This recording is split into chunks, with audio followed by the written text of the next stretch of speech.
The silence in the house was a living thing. It pressed in on Alara from all sides, thick and suffocating. A silence that wasn't peaceful but predatory. It was the kind of quiet that waits for a scream. Her heart hammered against her ribs, a frantic drumbeat against the stillness. In her hands, she held the lie. It was cold and metallic, a set of dog tags that felt too light, too thin, their edges smooth and unblemished by the grit of desert sand or the chaos of war. They hadn't been earned. They had been bought. Her gaze lifted from the cheap metal to the open cardboard box on the floor of the walk-in closet. A Pandora's box she had stumbled upon while searching for a misplaced photo album. It was tucked away behind a row of Liam's impeccably organized shoes, hidden as if by accident, but she knew better now. Nothing with Liam was an accident. Inside the box, there was no history of a hero. There were no folded flags, no dusty medals of valor, no faded photographs of smiling soldiers in fatigues, arms slung around each other in a bond forged by fire. There was only the history of a boy she had never met, a high school yearbook from a town she'd never heard him mention, a photo of a painfully thin teenager with frightened eyes and a hopeful, crooked smile, captioned Liam Peterson. Most likely to get lost in a book, there was a faded blue name tag from a fast food restaurant. Liam, printed in cheerful, corporate font. And at the very bottom, tucked inside a worn manila envelope, was the most damning piece of evidence of all. A crisp, formal letter from the United States Army Recruitment Office. It was a letter of rejection, dated 12 years ago.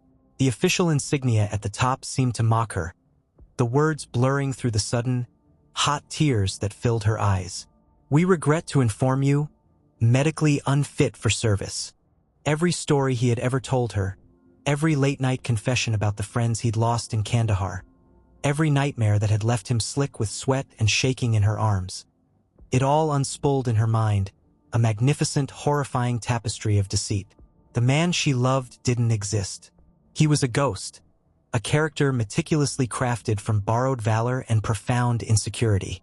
She had fallen in love with a costume, and the man inside it was a stranger. She sank to the floor, the cold metal of the dog tags biting into her palm, the silence of the house no longer waiting for a scream, but amplifying the one that was tearing through her soul.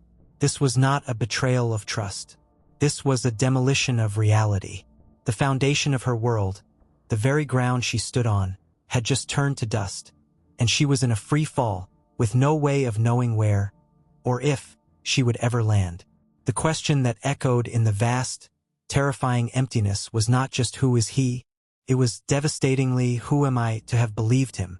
To understand how a person can build their life on a lie, and how another can so willingly live inside it, you must first understand the architecture of longing. Alara Vance was a cartographer of quiet heartaches. At 32, she had a life that looked complete from the outside. A successful career as a freelance graphic designer, a sun-drenched apartment filled with thriving plants, a close relationship with her younger sister, Maya. But in the quiet hours after the work was done and the city lights began to blur into a soft, melancholic glow, a profound loneliness would settle over her. Her romantic history was a collection of almosts and not quites.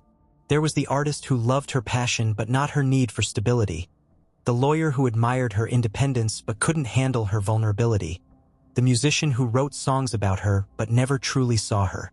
Each relationship had chipped away at her belief in a love that was both deep and dependable, leaving her feeling like a shoreline eroded by indifferent tides. She craved substance. She was tired of the ephemeral connections forged through witty text exchanges and curated social media profiles. She yearned for someone with a core of integrity, a person whose word was their bond, whose character was forged in something more real than the fleeting trends of modern life. It was this deep, unarticulated hunger for authenticity that made her vulnerable. When she first saw Liam's profile on the dating app, it was like finding an anchor in a storm-tossed sea.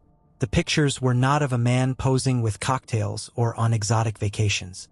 One showed him in a simple t-shirt, his arms strong and defined, smiling a gentle, slightly weary smile. Another was a more formal shot, a man in a crisp army dress uniform, his gaze direct and serious, a row of ribbons adorning his chest. His bio was simple, almost stark. Army veteran, infantry, served 2 tours, now figuring out what comes next. Looking for someone genuine. No games.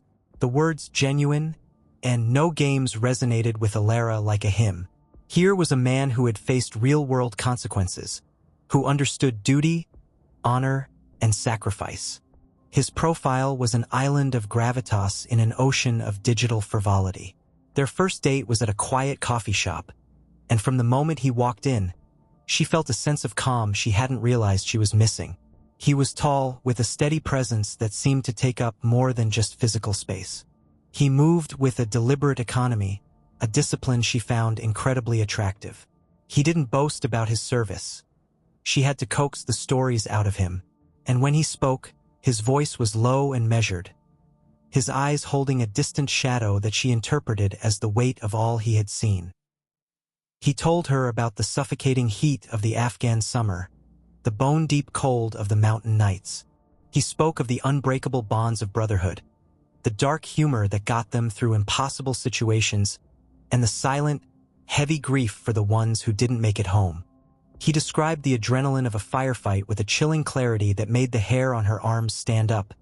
And then, in the next breath, his voice would soften as he spoke of sharing a package of Oreos with a local child. He was a collage of strength and sensitivity, a warrior with a poet's soul. He carried his trauma not as a burden to inflict on others, but as a quiet, defining part of his history. It made him seem profoundly real. He was, to Alara, the antidote to a world that felt increasingly fake. She didn't just feel attracted to him. She felt a deep, swelling sense of admiration. Here was a man of substance. Here was a man she could trust. The foundation was being laid, stone by careful stone. But Alara couldn't see that the ground beneath it was nothing more than a sinkhole of carefully constructed fiction. The relationship blossomed in the fertile soil of his stories. Liam's fabricated past became the central pillar of their shared world, a mythology that defined not only who he was, but who they were as a couple.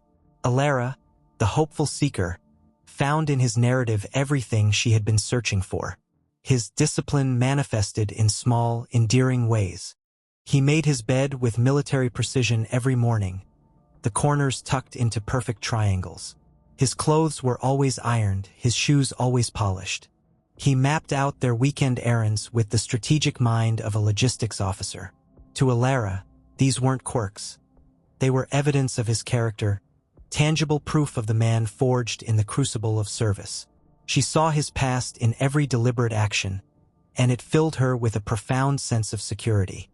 Their evenings were often spent on the couch, the city lights twinkling below, as he would slowly, hesitantly, unpack the contents of his memories. He had a story for every occasion, a perfectly tailored anecdote that seemed to rise organically from their conversations.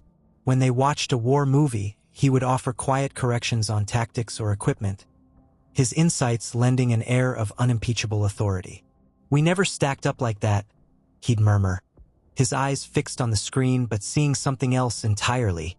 It's a good way to get your whole team wiped out. When Alara was stressed about a work deadline, he would tell her about the grueling marches, the endless waiting, the mental fortitude required to simply endure. Her anxieties, framed against the backdrop of life and death stakes, seemed to shrink. He wasn't just a partner. He was her perspective, her rock.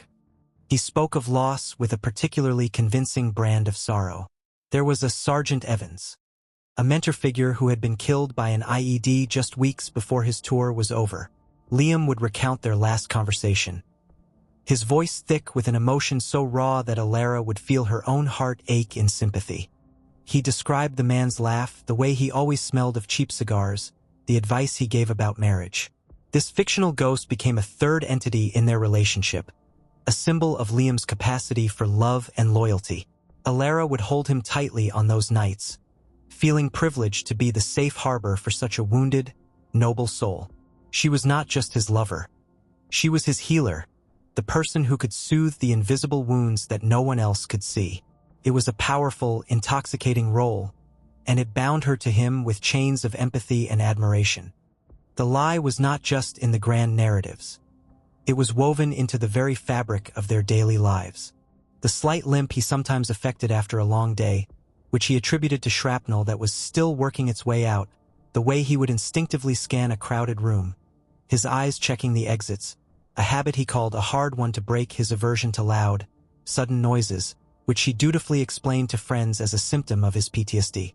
Every detail was a brushstroke on his masterpiece of deception, and Alara was his most devoted admirer, standing before the canvas and seeing only truth and beauty. She was in love not just with a man, but with the epic poem he had written for himself. The tragedy was that the most compelling, most heroic, most moving verses were the ones that were entirely, devastatingly false. As their love deepened, so did the complexity of Liam's performance. He was a masterful improviser, navigating the treacherous landscape of his own fiction with an agility that was both brilliant and chilling. He had an answer for everything because he had spent years rehearsing, living inside the skin of this other man. He read military forums, watched countless documentaries, and devoured memoirs written by real veterans. He learned the jargon, the acronyms, the subtle cultural cues of a world he had only ever observed from the outside. He was a scholar of a life he had never lived, and he used his knowledge to build impenetrable walls around his lie. He understood that the key to a successful deception wasn't just in the telling of it, but in the living of it, day in and day out. But even the most carefully constructed fortress has its vulnerabilities. The first hairline cracks in the facade began to appear in the company of others. Alara's sister, Maya, was the first to feel a prickle of unease. Maya was a journalist, trained to observe inconsistencies and question narratives. She was fiercely protective of Alara, and while she wanted her sister to be happy, she found Liam to be almost too perfect, too polished. His stories were cinematic, his heroism almost archetypal. It's just, he talks about it like he's read the script. Maya confided in Alara one afternoon over coffee. Real trauma is messy. It's not usually so. Coherent Alara had bristled, defending him instantly. You don't understand what he's been through, she'd said, her tone sharp. He's had years of therapy to process it. That's why he can articulate it so well. You should be happy for me the conversation ended there, but it planted a seed of defensiveness in Alara, a need to protect Liam's narrative not just for his sake, but for her own.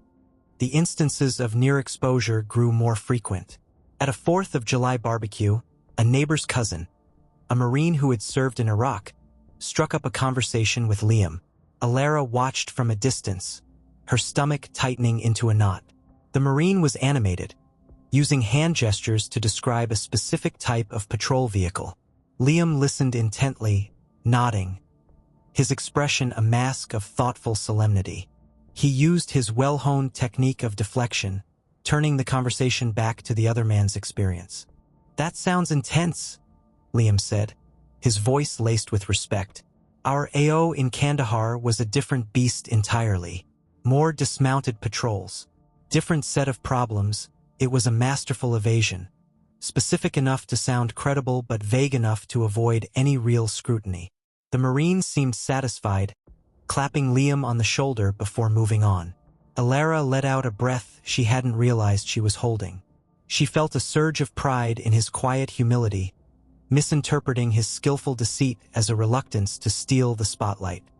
Another time, they were looking through old photos on her laptop when she came across a picture of her college friends. I wish I had photos like this, Liam said, a wistful note in his voice. From my time in basic with my unit, Alara asked why he didn't.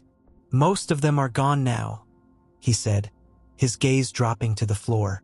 And after everything, I got rid of the rest. Too painful to look at. The explanation was heartbreaking, and it worked perfectly. It transformed a glaring lack of evidence into a testament to his profound suffering. It was a checkmate move in their emotional chess game, and Alara, as always, was a willing and defeated opponent. She wrapped her arms around him, murmuring words of comfort, her heart breaking for this man who had to erase his own history to survive it. Each red flag was expertly repainted as a badge of honor, each inconsistency a tragic consequence of his sacrifice. She was so focused on healing his supposed wounds that she never stopped to consider that the deepest wound was the lie itself. The pressure of maintaining the fiction began to manifest in Liam in ways that Alara could feel but not yet understand. He developed a deep-seated paranoia about his digital footprint, refusing to have a social media presence. He claimed it was for security reasons, a holdover from his time in special operations where anonymity was paramount. "You never know who's looking," he'd say, his tone grave. "Old enemies don't just forget."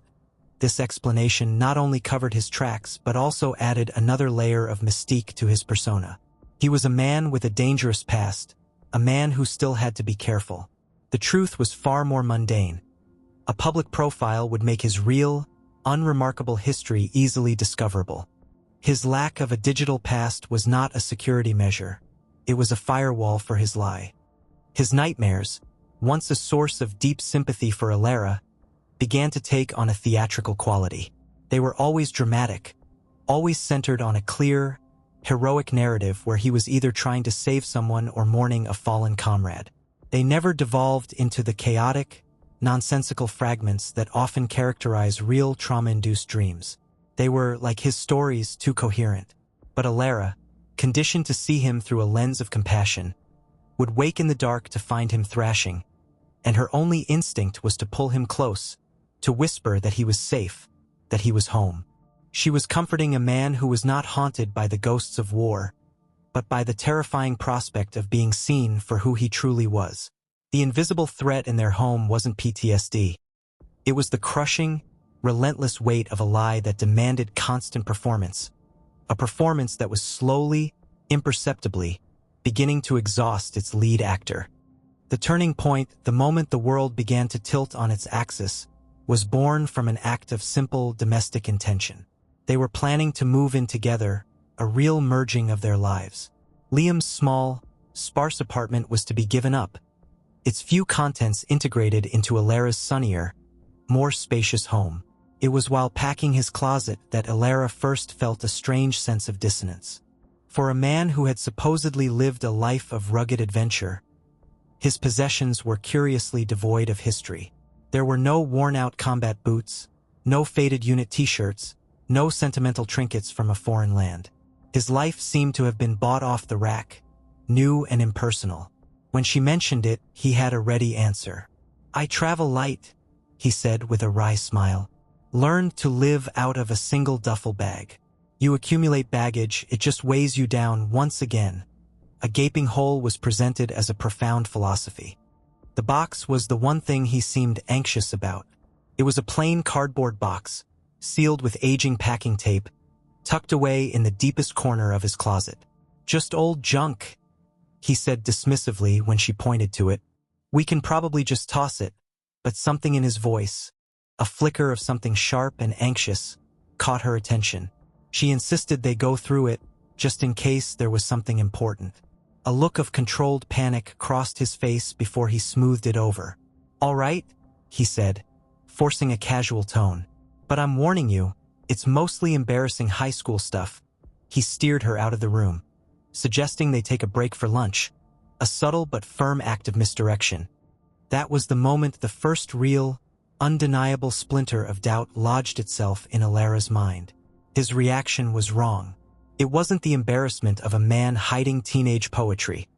It was the fear of a man hiding a secret.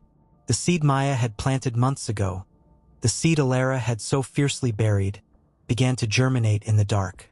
For the rest of the day, she couldn't shake the image of the box, of the look in his eyes. The lie, which had been a low hum beneath the surface of their lives, had suddenly changed its frequency, becoming a shrill, insistent ringing in her ears. She knew, with a certainty that terrified her, that the truth of Liam Peterson was not in the stories he told, but in the contents of that cheap, sealed cardboard box. And she knew she would have to open it alone. The opportunity came a few days later. Liam was out for the evening, meeting a friend for dinner. A friend Alara had never met, one of his supposed army buddies who was conveniently just passing through town. The excuse was flimsy, but she didn't challenge it. Instead, a cold resolve settled over her.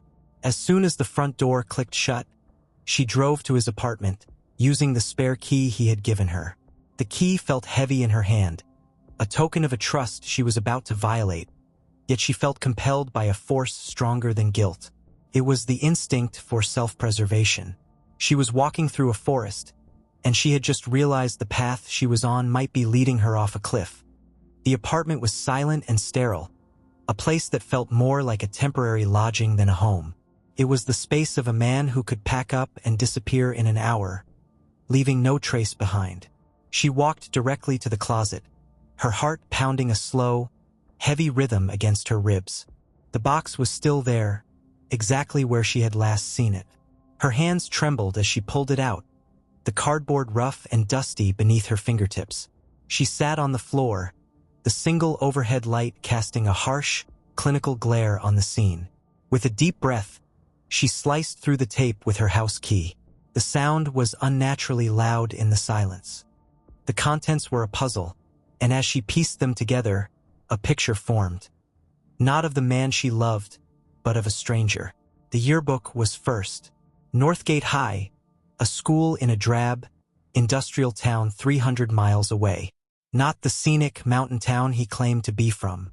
She flipped through the pages, her fingers scanning the rows of hopeful, awkward faces, until she found him. Liam Peterson. The boy in the photo was almost unrecognizable. He was small, with large glasses and a bookish, inward-looking expression. There was none of the quiet confidence, none of the hardened strength she knew. He was a ghost from a past he had tried to bury. Then came the name tag, Liam, from a fast food chain called Burger Barn. She could almost picture him, this ghost boy, in an ill-fitting uniform, his face shiny with grease, a stark contrast to the decorated soldier he claimed to be. There were report cards filled with average grades, a certificate for participation in the school debate club, a t-shirt from a local 5K fun run. It was the mundane, unremarkable history of an ordinary boy. A boy who had never seen a desert, never held a weapon, never lost a brother in arms. And then the final, brutal piece of the puzzle, the manila envelope at the bottom. Her hands were shaking so violently now that she could barely open the clasp. She pulled out the single sheet of paper inside. The letterhead was official, imposing, Department of the Army. Her eyes scanned the text, the formal, impersonal words leaping out at her. Application for enlistment, thorough medical evaluation, a chronic asthmatic condition, a history of anxiety. Regrettably, we have determined that you are medically unfit for service. The letter fell from her hands. The air rushed out of her lungs. It was all there, the entire breathtaking scope of the deception. The limp, the nightmares, the stories, Sergeant Evans. All of it a fiction, a fantasy spun by a lonely, insecure boy who was so desperate to be someone else that he had stolen the identity of a hero. The silence of the apartment pressed in, and Alara let out a sound that was half sob, half gasp. She wasn't just heartbroken. She was erased. The last 2 years of her life, the love she had given, the comfort she had offered, the future she had planned. It had all been for a man who did not exist. She had been the sole audience for the greatest performance of his life, and the curtain had just come crashing down, revealing an empty stage. She drove home in a daze, the city lights smearing across her vision like wet paint. She didn't know what to do, how to feel. Anger, grief, and a profound, hollow sense of foolishness warred within her. How could she have been so blind? Had she wanted to believe it so badly that she had willingly ignored all the signs? She felt like an accomplice to her own deception. When she walked into her apartment, the home they were supposed to share, every object seemed to mock her. The photo of them on the mantelpiece, smiling on a hike where he'd told her a story about navigating similar terrain in the Hindu Kush. The heavy blanket on the couch, the one she'd bought for him to use when his nightmares were bad. The entire space was a museum dedicated to a lie. He came home a few hours later, his keys jingling in the lock with a familiar, cheerful sound that now sent a spike of ice through her veins. He walked in, smiling, holding a small bouquet of grocery store daisies. "Hey, I was thinking about you," he began, his voice warm and familiar, but the words died in his throat when he saw her face. She was standing in the middle of the living room, her expression utterly vacant, her eyes red-rimmed and empty. The contents of the box were spread out on the coffee table like evidence at a crime scene. The yearbook, the name tag, the letter. His face went white. The smile vanished, replaced by a mask of pure, unadulterated panic. The daisies slipped from his hand, scattering across the floor in a pathetic, colorful mess. For a long moment, neither of them spoke. The silence was an abyss between them, filled with the ghosts of 1,000 lies. "Alara," he whispered, his voice cracking. "I can explain." "Explain what?" she finally asked, her own voice a dead, flat monotone she didn't recognize. "Explain which part? Should we start with the 2 tours in Afghanistan? Or maybe Sergeant Evans? Is he buried next to your high school debate trophy?" Each word was a shard of glass. He flinched as if struck. It's not that simple." "It seems incredibly simple to me," she said, her voice rising, gaining a hysterical edge. "You lied. You lied about everything. Every single thing that made me love you. Every single thing I admired about you. It was all a lie." She picked up the cheap dog tags from the table and threw them at him. They hit his chest with a dull, tinny clink and fell to the floor. What is this? What was all of this? A game? The dam of his composure broke. Tears streamed down his face, not the noble, quiet tears she had witnessed before, but the ugly, desperate tears of a man whose world was collapsing. "No, not a game," he choked out, taking a step toward her. She recoiled and he froze. "It started. I don't know. I was nobody. I was just me. And nobody ever looked at me. Nobody ever saw me. I tried to enlist, I really did. I wanted to be that person. I wanted to be someone strong. Someone who mattered. And when they said no, it broke me." He was rambling now, the words tumbling out in a torrent of long-suppressed truth. He talked about the crippling insecurity that had plagued him his entire life, the feeling of being invisible, the desperate yearning for respect. He had seen the way people looked at veterans, the automatic admiration and reverence in their eyes. He had wanted that. He had craved it. So he started small, a few embellished stories to a stranger at a bar. Felt good. Felt powerful. The lie grew, taking on a life of its own, becoming more detailed, more real, until the character he was playing consumed the man he actually was. "When I met you," he pleaded, his eyes searching hers for a flicker of the old affection. "I was already him. I was so deep inside it, I didn't know how to get out. And you looked at me with such admiration. You saw a hero. I wanted to be that hero for you. I love you, Alara. The feelings were real. Everything I felt for you was real." "How?" she screamed, the sound tearing from her throat, raw and full of pain. "How can any of it be real? Our entire relationship is built on a fantasy. I didn't fall in love with you, Liam. I don't even know you. I fell in love with a soldier who doesn't exist. I grieved for men who never died. I comforted you through nightmares you invented. Do you have any idea how sick that is? You didn't just lie to me. You used my empathy, my compassion, as a stage for your pathetic play. You stole Valor, you stole my love, and you stole 2 years of my life." He had no answer. He just stood there, weeping, the architect of a ruined world, standing in the rubble of his own creation.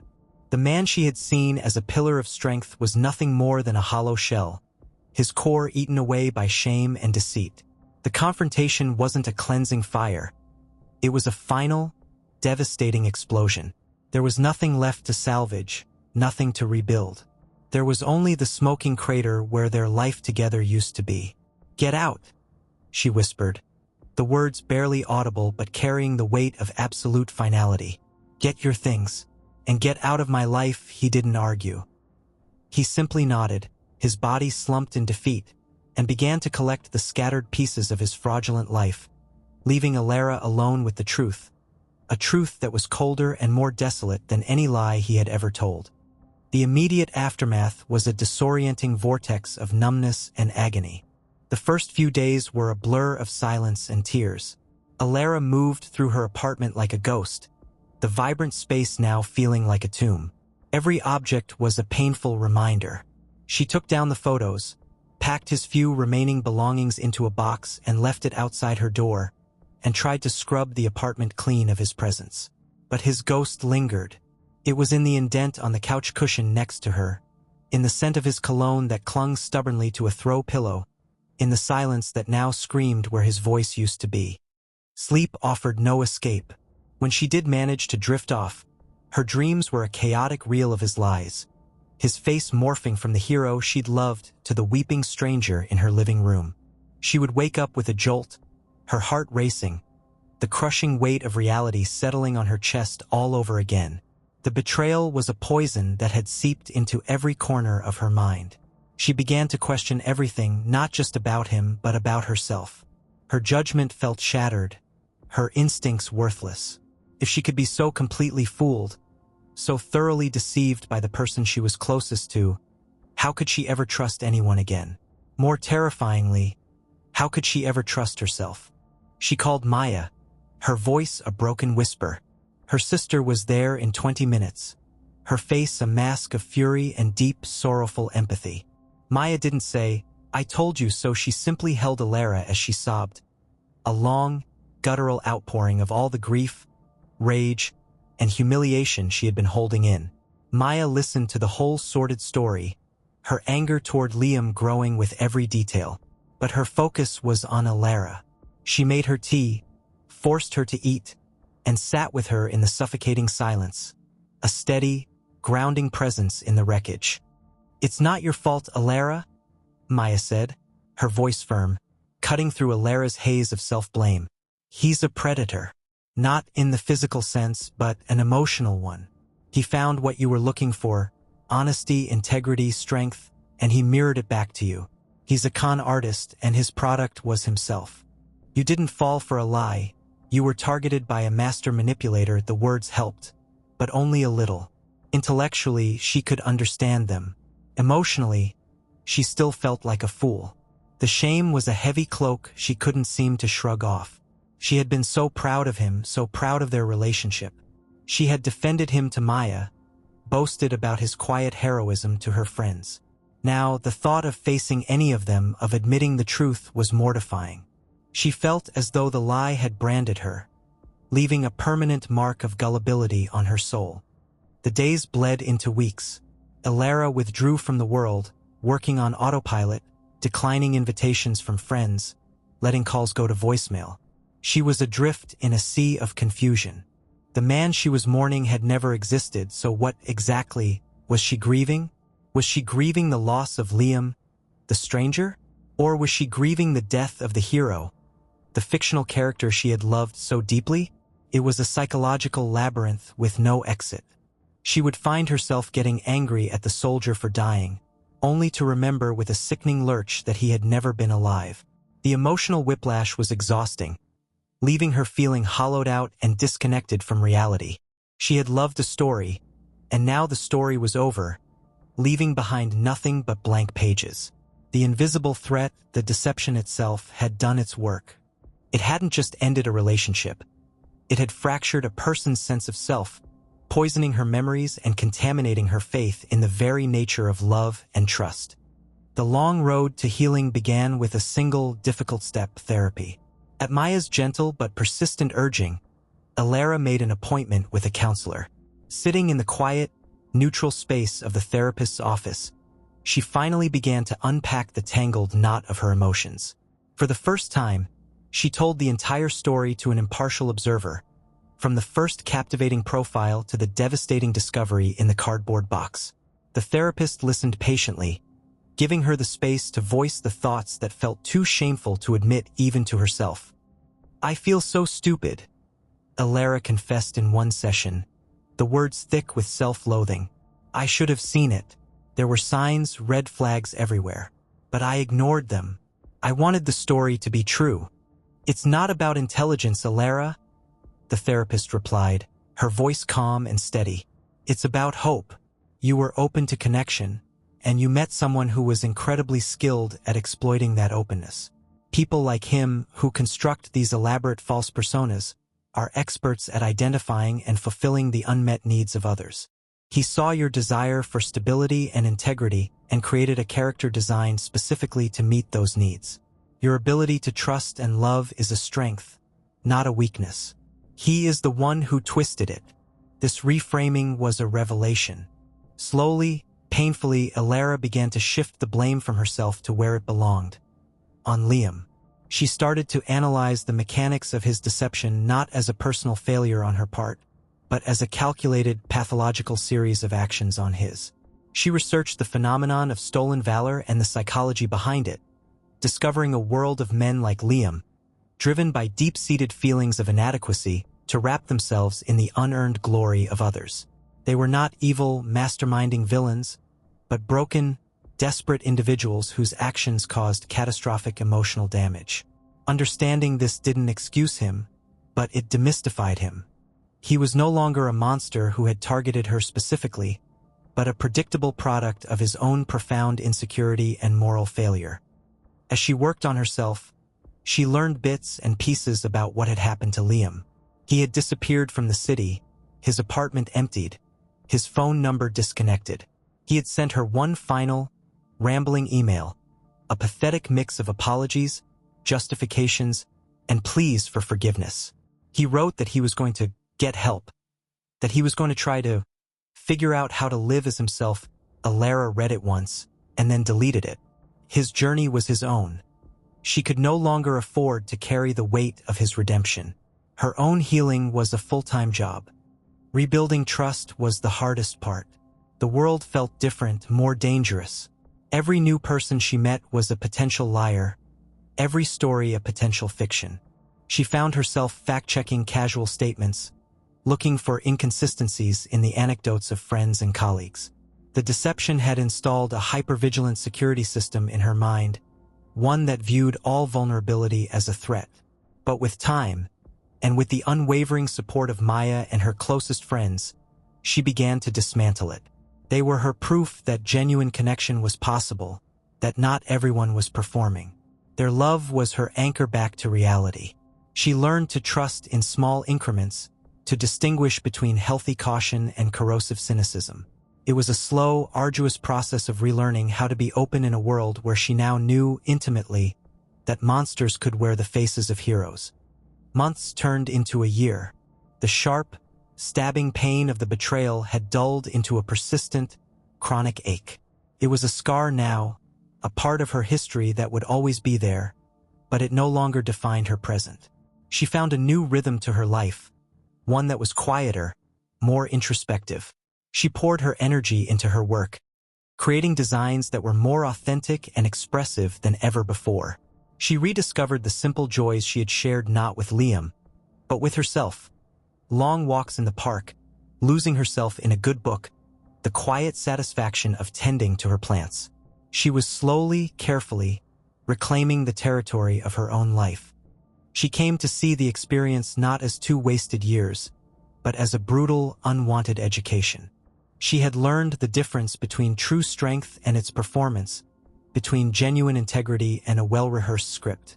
She had been forced to confront her own loneliness, the deep-seated needs that had made her so susceptible to his particular brand of fiction. In a strange and painful way, the demolition of her reality had forced her to build a new one on a stronger, more honest foundation. A foundation built not on the admiration of another, but on a hard-won respect for herself. The hopeful seeker had been shattered, but in her place was a woman who was more resilient, more discerning, and more profoundly aware of the complexities of the human heart, starting with her own. What becomes of a story like this? Does it simply fade, a cautionary tale whispered among friends, or does it leave a permanent echo? For Alara, the story became a part of her, a quiet reminder of the fragility of trust and the profound human capacity for both deception and resilience. She did not emerge unscathed, but she did emerge whole. The experience had carved new depths into her, fostering an empathy that was wiser, more discerning, and ultimately more powerful. She learned to see the subtle fractures in the personas people present to the world, not with cynicism, but with a quiet understanding of the universal longing to be seen, to be valued, to be loved. And what of Liam? His fate remains a footnote, a testament to the hollow victory of his deception. He achieved his goal. For a time, he was admired, loved, and seen as a hero, but the foundation was sand, and the tide of truth inevitably washed it all away, leaving him with less than he started with. He was left with the stark, undeniable reality of himself, stripped of his costume, with only the memory of an adoration he had never truly earned. His story is a tragedy not of malice, but of weakness, the story of a man who so feared his own perceived emptiness that he chose to become a beautiful, heroic lie, only to discover that a lie, no matter how magnificent, can never truly be lived in. It is a prison, not a home. Now, we must turn the lens away from Alara and Liam and focus it, uncomfortably, on ourselves. We live in an age of curated identities, of digital avatars and carefully constructed narratives. We build our profiles, choose our best photos, and write our bios, all in an effort to present a more polished, more compelling version of who we are. Where do we draw the line between self-improvement and self-deception? How many of us are living with our own, smaller versions of Liam's lie? Perhaps it is not a stolen military career, but a more successful job, a happier family life, a more adventurous spirit than we actually possess. We tell these stories to others, but more dangerously, we begin to tell them to ourselves, hoping that if we repeat the fiction long enough, it might somehow become true. Think about the relationships in your own life, the foundations upon which they are built.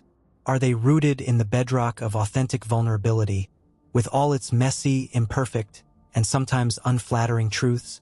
Or do they rest on the polished surface of a shared performance, where both parties tacitly agree to love the representative, not the person?